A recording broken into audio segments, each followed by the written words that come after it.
Hi, everyone, and welcome to this week's Community Archives lecture for our subject for this week, which is collision courses. So we'll be looking at a couple of weekly topics for this week. What conflicts exist between traditional archival practice and community-centric archiving, and what is the role of the archivist in community archives?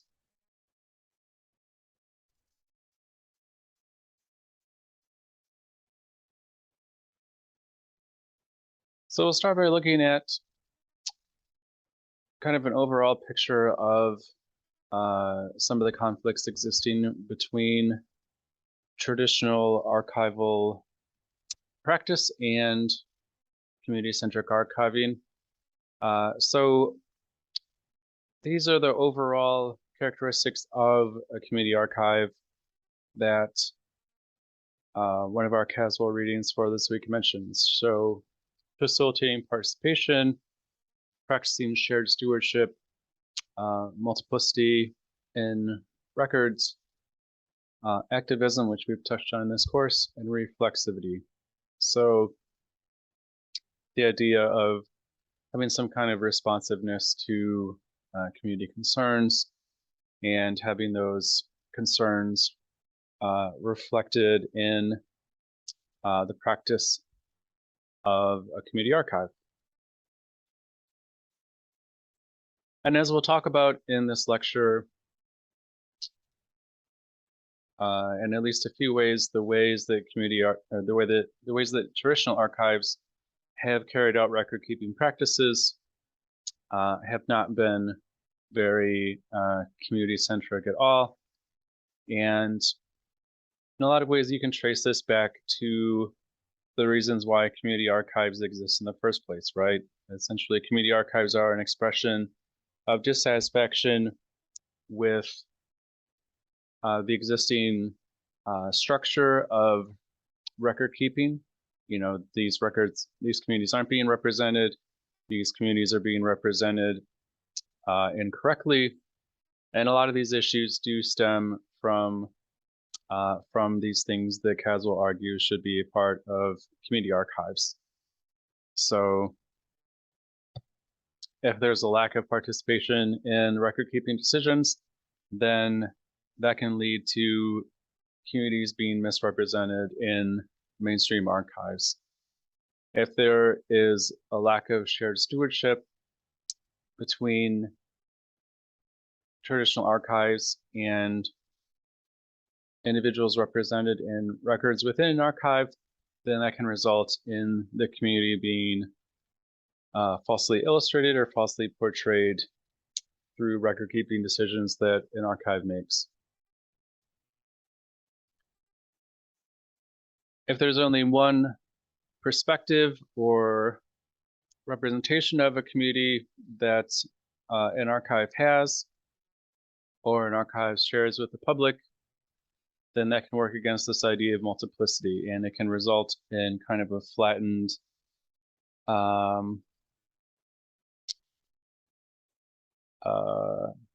homogenous view of a community being represented to the public, which may not actually represent the complexity and variety within a community, which we touched on a little bit when we discussed tension and debate, right? There are all these different ways that different members within a community can well differ from each other.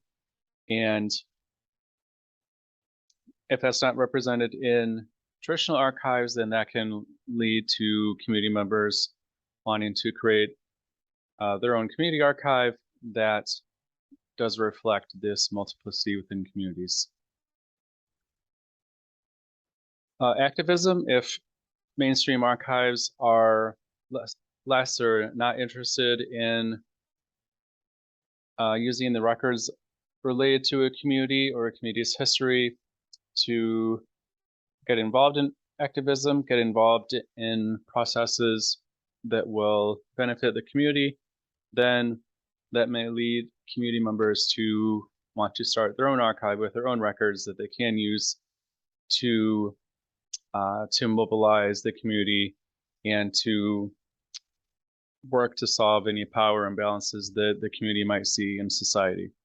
And of course, we touched on activism earlier on in this course. And finally, reflexivity. If a community feels like Mainstream Archives has records related to the community, but they're not really responding to the wishes of the community itself, or they're not responding to feedback from the community, maybe about how the records are being preserved or the terms that are being used to arrange and describe records, then that can lead community members to want to form their own archive that that does have this level of reflexivity and does involve some mechanism for the community archive to respond to the needs and concerns of the community represented in a particular set of records. And we'll look at some specific examples of conflicts between traditional archival practice and community-centric archiving, which touch on a lot of these kind of broader categories of basically things that traditional archives haven't done well in the past, which can detract from a community's well-being. And as I touched on before, that can definitely serve as a trigger for the creation of community archives. It can contribute to a sense of marginalization and thus a desire by community members to form an archive for the community in response to this marginalization by traditional archives. So we'll start by looking at the issue of custody, which the Bastian article for this week addresses really well.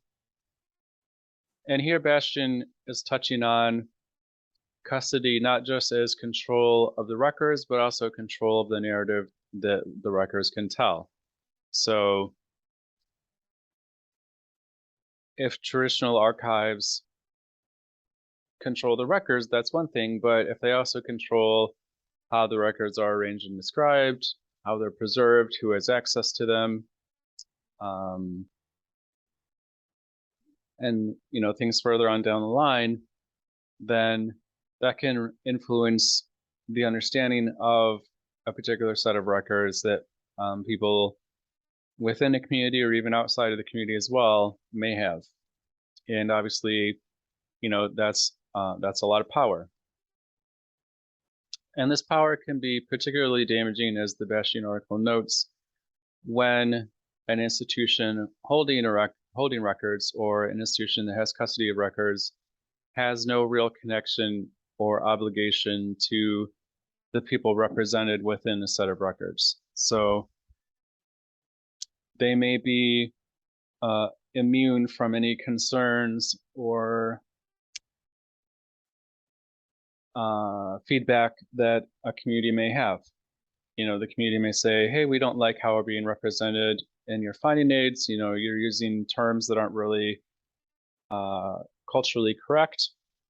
But if the archive holding these records is maybe located in another country or across the country, or if the archive is a part of an institution that's so powerful that it doesn't really have any incentive or doesn't really feel any obligation to respond to those changes, if it doesn't feel like that there needs to be any kind of stewardship or reflexivity sort of built into how the archive operates, then they may feel like, okay, well, we know that you're telling us this, but we don't really care, and we don't really have any reason to care because, what are you going to do?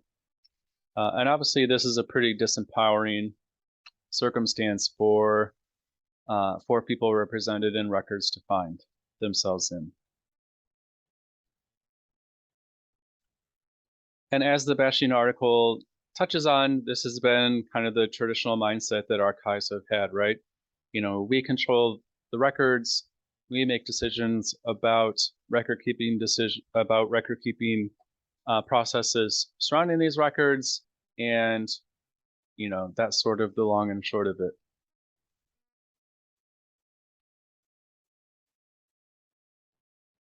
The Bastian article touches on an alternative to this kind of a relationship in which an archive housing records and the community documented in a set of records or within the archive as a whole have more of a stewardship relationship. So a relationship in which, as the Bastian article notes, archival materials viewed more as a cultural asset jointly held by the archive and the community of origin.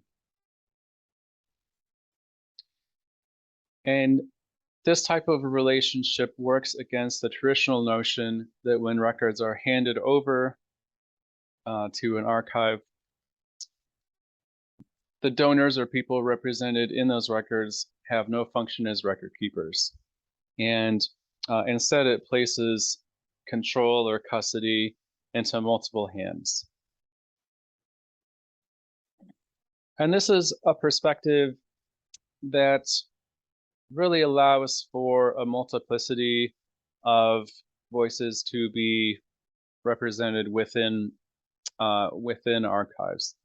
So it's not just the archival voice that people are seeing represented in finding aids and preservation decisions, maybe even appraisal decisions, but rather it is the archival voice, but also the voice of people that are represented in those records. So you may get a portrayal of a community that's a bit more nuanced, that is a bit more informed and accurate, perspective that may have the needs and concerns of the community foregrounded in the record keeping decisions that are made. And obviously, there are a lot of benefits to that for the community and really for the archive as well. So the community gets to have power over record keeping decisions that are made, maybe not complete power, but maybe at least some kind of advisory role. And the archive benefits because it has better relationships with the people that they're probably trying to get to use the archive. So that's always helpful. The archive is more likely to have finding aids and other materials for use by researchers that is more accurate and is more useful for researchers, which seems like a pretty big benefit. And you could just say that this is just kind of the right thing to do, right? To not disempower people and to say, there's plenty of room at the table for this kind of relationship to go on, for these kind of negotiations to take place. And it's just kind of the good thing to do. Of course, there are some negatives that can be associated with this type of relationship as well. You have to unpack the issue of who within a community gets to make decisions in conjunction with an archive. So how do you figure out who gets to participate in this kind of stewardship relationship? Does it vary from collection to collection? Does it vary from record to record? So that can be a really difficult thing to unpack, and it's something that we'll touch on later on in the semester. Who gets to participate within a community? Who is sort of the appropriate person to be engaged in these discussions over record keeping decisions surrounding a set of records? So that can be a big one to unpack. The Bastian article also notes that there's a concern that this kind of relationship will undermine the evidential quality of records because, if more than one person is sort of seen as the originator of the records, then that might make records be perceived as sort of less evidential. That might muddy the chain of custody that the Bastian article notes, which is something that archivists have traditionally had a real affinity for. And so that might be a negative as well. It just might kind of undermine one of the, at least traditionally thought of as being a key purpose of archives, which is to serve as evidence of events in the past. I don't necessarily know that that's true, but it's certainly a concern that I guess is understandable and that might detract somewhat from this type of a relationship taking place. So as with everything, it's kind of a mixed bag, and you just have to kind of weigh the pros and the cons and think of the practicalities, and hopefully kind of do your best and decide, if one outweighs the other.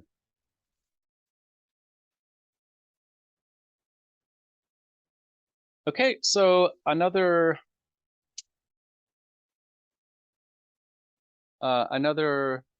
traditional archival practice or traditional archival concept that the Urgent Archives chapter by Caswell this week takes issue with is the concept of time. And that chapter argues with varying levels of success, I would say, and I'm going to try not to editorialize here, but that by adhering to sort of Western standards and concepts of time, archives are inherently instruments of white supremacy and sort of Western suppression of other modes of thought. This was a lot of this chapter I kind of had a problem with, if I'm going to be honest with you. The chapter suggests that archives deny the influence of the past on the future, which I don't think is true. Archives constantly have exhibits about things that have happened in the past, and we always try to connect that with what's going on in the present and what may happen in the future. This chapter argues that archives directly or indirectly promote a sense of unidirectional progression in society, a sense that society is always progressing forward. And the article talks about how that's sort of a white supremacist attitude. I don't really know that that's the truth either. I think archives, again, by documenting things that have happened in the past and demonstrating the connections of those things to the present and to the future as well, I think,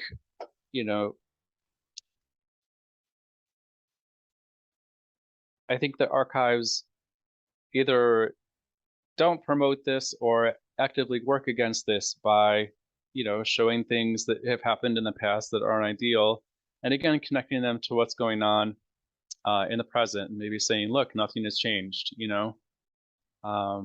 So yeah, I don't really agree with this idea either that archives promote a sense of unidirectional progression. I don't really know that archives promote the idea that the ideal future is white, which is something that the Caswell chapter also mentions. Yeah, I'm struggling to think of any sort of finding aid or exhibit or online collection that I've come across that has ever made that argument. I don't really know how by adhering to the Western concept of time, which most of Western society has adopted and follows, is something that directly supports white supremacy and actively harms communities in the country. I mean, I don't deny that the concept of time can marginalize certain people, which is a good point that this chapter makes, but I don't know that archives are necessarily responsible for it. I think if archives are institutions in the West and we are dealing with cultures that are, based on Western concepts such as, linear time, then that's sort of the umbrella that archives should operate under.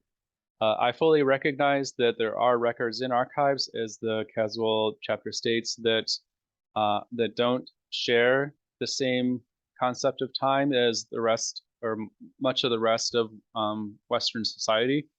So in that instance, it's definitely appropriate and beneficial for archives to kind of reframe things and maybe, have some way to convey that to researchers. But yeah, to ask archives to sort of reject the whole notion of linear time, and that if they don't, they're, homophobic and racist. I don't know. It just seems like kind of a bridge too far. So this is an argument that I think that yeah, I don't really hold archives accountable for supporting time and how time is perceived as existing in Western society. I just kind of think like that's just sort of a traditional archival practice that we're pretty powerless to go against, first of all. And secondly, the way that Caswell tries to demonstrate that archives are harming communities by supporting Western linear time, I don't really feel like there's a lot of logical connections there. So again, that's just my opinion. If you feel differently, then that's great. But yeah, I had a hard time with a lot of this chapter, except for the part where Caswell talks about the idea of recordness and about how archives, through having specific notions of what is and isn't a record, have failed to recognize non-Western or non-colonial forms of records that document communities. I do feel like this has been a failure of archives in the past and something that has been damaging to communities. Obviously, if a community communicates or records its history in a particular way, and for whatever reason, archives say, no, that's not good enough. We don't really feel like this is a valid form of communication, such as oral histories, which the Caswell article touches on, then that can be very harmful. It's saying your history doesn't matter because it's not recorded in the form that we would like it to be. So obviously that can be very harmful, and I think you can make the case that this concept is connected in some ways to linear time. So the idea that for a record to be a record, it has to be fixed in some way, and that it has to have some kind of disconnect between a past and the future, I can kind of see the arguments there, because if that's sort of how you're approaching what is and isn't information, then that can result in certain perspectives and certain ideas being excluded from archives and excluded from history as well. So to a certain extent, I can say yes, I understand that, and I think that's true. But again, to say like supporting the whole idea of linear time is inherently racist, and I think she threw in homophobia as well. I don't know, that's maybe a bridge too far from me. The Caswell article also mentions that having a more nuanced perspective of what can and can't be a record involves archives recognizing that the content and context of records shift over time. I do think that this is something that the archival profession has discussed at least a fair amount. So Keteler's thoughts about the activation of records and how through this activation, the content and context of records is sort of reconsidered and reconfigured as time passes and as people use these records. So that is something that the archives profession has discussed a fair amount. So I think that there's definitely a lot of valid concerns with the perception of recordness that archives have, but I don't feel like this is something that hasn't at least been discussed by the archives profession, at least to a certain extent. I'm not really aware of how often activations of records are actually attached to records in archival custody in a meaningful way. So you could say, okay, discussing something is fine, but unless it's actually put in practice, then it's fairly useless, which is a fair point. But I wouldn't say that this is an aspect of traditional archival practice that has been sort of completely ignored and completely glossed over by at least some parts of the archival profession. And I think it's one that will continue to be addressed and looked at in the future as well.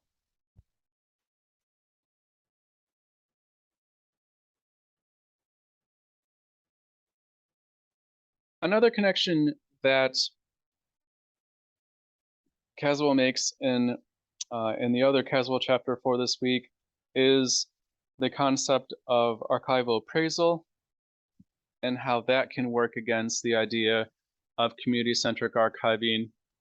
So this idea that in addition to making appraisal choices based solely on the evidential value of records, that archives should consider the effective value in records being appraised. So how a record or a set of records can have an emotional impact on the person viewing them or the community represented in the records. So when you look at putting the community's well-being as sort of the foreground of record-keeping decisions, I think that this thought is something that can do that. If you are connecting people with records that they do have a strong response to, that they have a strong sense of identification with, which is what the chapter focuses on. The scene where Indian Americans are viewing this home movie that a person from the community provided a score to, and they are filled with a sense of belonging and self-identity. Obviously wanting to achieve that as an archive can definitely support the well-being of a community and can make them, feel more like a part of society, more like they belong within society, can help them have a sense of sort of who they are within a community. So yeah, there are definitely some benefits to considering this potential impact when records are being appraised. And Caswell notes that getting a good sense of this type of potential emotional impact can be improved if community members are a part of appraisal decisions. So here we're going back to the idea of participation and stewardship, because archives may not really know what is important to a community or what resonates within a community, and having this kind of relationship where archives are working with community members to get a better sense of which records are going to have this emotional impact can be representative of those two more community-centric philosophies.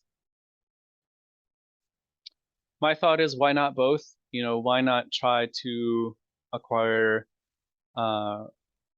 records that are more evidence-based and records that have this effective value? Does it have to be one or the other? Or why not really try and focus on records that do both of those things? And maybe that's sort of what your goal is when you're appraising records. But certainly having one or the other, having either this effective value or this evidential value, those are things that archives should really strive for, and I would argue to a certain degree have always strived for, but it's probably fair to say that archives haven't been as mindful of the effective value of records and how that can really be important for marginalized communities. I don't know that that's been a prime focus of appraisal in the past. So it's definitely a new perspective, and one that I think can have a lot of benefits for communities represented in archives.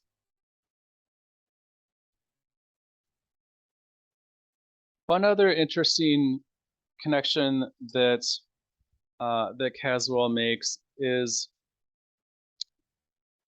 how archives can focus research services in a way that kind of differs from how they've been focused in the past, in order to be more aware of the emotional needs of a community and to encourage researchers to use records to meet those emotional needs. Generally, the thought of researcher services is you just kind of point people in the direction of records that you think might solve their information need, and that's really your job. So to take that and say, not only should you do that, but you should also sort of, you know, really encourage people to use records in a particular way, I think is a pretty strong departure from traditional archival practice.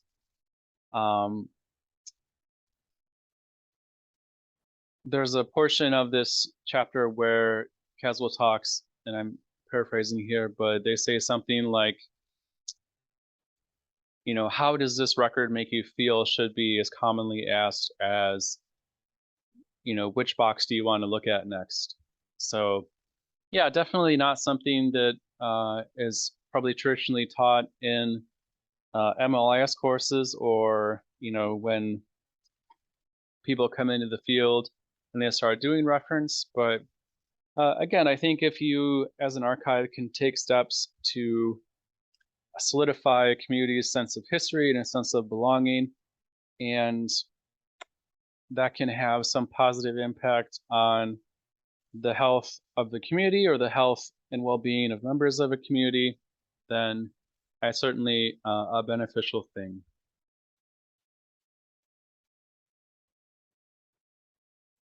The Caswell chapter also talks about outreach. So using community events, social media, residencies, and some other things to reach out to community members in addition to academics. So kind of thinking beyond who outreach has traditionally been aimed towards, and broadening the horizon of potential users that an archive is trying to engage. That can definitely be beneficial for the community and for archives as well. You know, it can get more people using archives, which is definitely beneficial to the archive. And again, if these uses of archives by community members connect them to a history that they weren't aware of, or perhaps helps to develop a relationship between a community that hasn't been using archives with an archive, and that relationship results in some kind of stewardship relationship, or results in more reflexivity by the archive to the community's concerns and feedback, then that can certainly be beneficial to the community, and I would argue to the archive as well. I'm not sure that I agree that archives have only been reaching out to academics in the past, but I do like the ideas of ways that archives can kind of consider how they've traditionally done outreach and sort of tweaking that, or massaging that, so maybe they're more sure that they are being sort of conscious of who they're reaching out to, and reaching out to a diverse set of potential researchers as much as possible.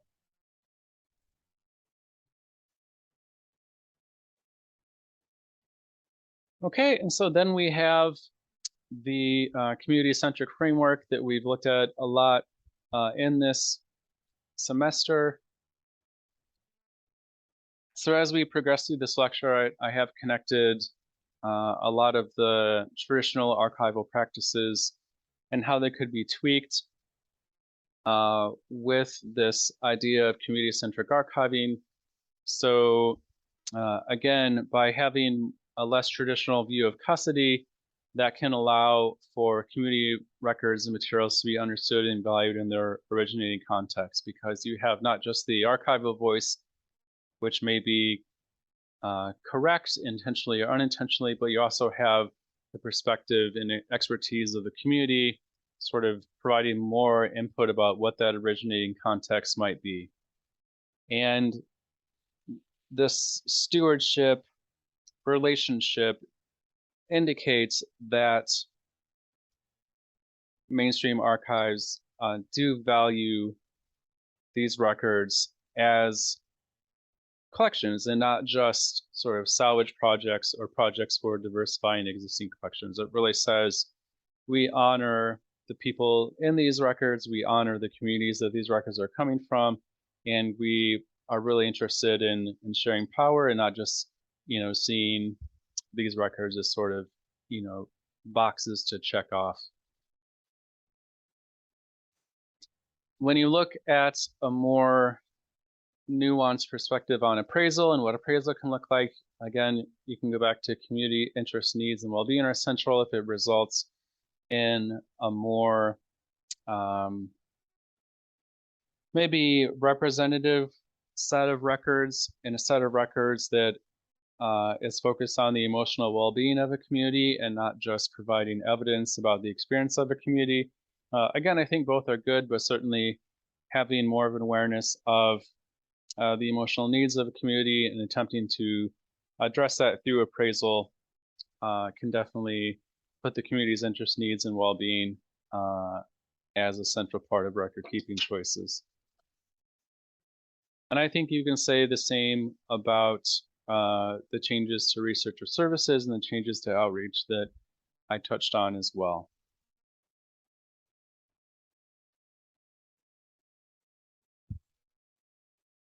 So we'll wrap things up by talking about what is the role of the archivist in community archives. Essentially, I think it is to carry out the different activities that Caswell said are a part of community archiving, or are a central aspect of community archives. So community archivists can and should work really hard to facilitate participation in record-keeping decisions surrounding community records by as broad a spectrum of the community as possible. Community archives should really be focused on the community as a whole, making decisions surrounding the records, and not just, one or two people, and certainly not just the archive itself. Community archives and community archivists should embrace multiplicity, should make appraisal decisions that reflect multiple aspects and characteristics of a community instead of maybe just one. Community archivists should engage in archival activism, at least to the degree that members of the community feel safe and comfortable with. And again, there's a whole spectrum of archival activism that we've talked about in this course, so it doesn't just have to be marching in the streets. It can be something as simple as creating educational materials. And last but not least, community archivists should always be reflective and should always respond to the needs of the community and feedback from the community and the desires of the community. And if they aren't, then they're really not putting the needs of the community as central. They are at risk of not portraying the complexity and flux and change within the community as much as they should be. And that can obviously create a community archive which, best case scenario, isn't as beneficial to the community as it could be. So that's just kind of a wasted opportunity. Okay, so we'll close there. Hopefully this lecture and the readings for this week has helped you learn a little bit more about where traditional archives are coming from and have come from in the past, and how in some ways these archival traditions prevent mainstream archives from being as community-centric as they could be. And hopefully they provided you with some thoughts about how, whether you end up working in a traditional archive or even a community archive, you can be a little bit more community-centric in the practices that you carry out as a mainstream or community archivist. So we'll go ahead and stop there. Thank you for listening. As always, let me know if you have any questions, and take care.